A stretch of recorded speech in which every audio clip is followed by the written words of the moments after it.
আপন ভেবে কাউকে মনের সব কথা বলতে যেও না, কারণ এমন এক সময় আসবে সে তোমার কথা দিয়ে তোমাকেই আঘাত করবে। জীবন হলো নিম গাছের মতো, দরকার না হওয়া পর্যন্ত কেউ এটার নামটাও নেয় না। ঠিক তেমনি কিছু মানুষ স্বার্থ ছাড়া আপনার নামটাও মুখে নিবে না। প্রথম, দ্বিতীয় আর তৃতীয় বলতে কেউ নেই।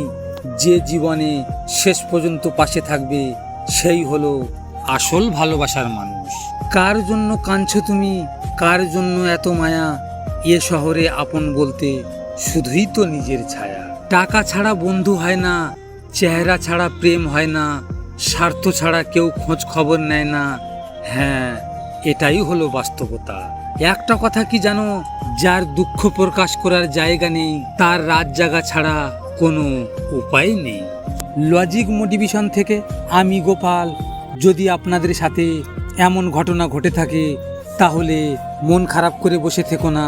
মনে রেখো, সময়ের সাথে সাথে সব কিছু বদলে যায়। ভিডিওটি শেয়ার করো তোমার প্রিয় মানুষের সাথে, অথবা যে তোমার ভালোবাসাকে অবহেলা করেছে তার সাথে। হয়তো তুমি এই কথাগুলো তার সামনে বলতে পারবে না, তাই এই ভিডিওটির মাধ্যমে তুমি তোমার মনের কথাগুলো তাকে জানিয়ে দাও। সব শেষে তোমরা ভালো থেকো, নিজের খেয়াল রেখো।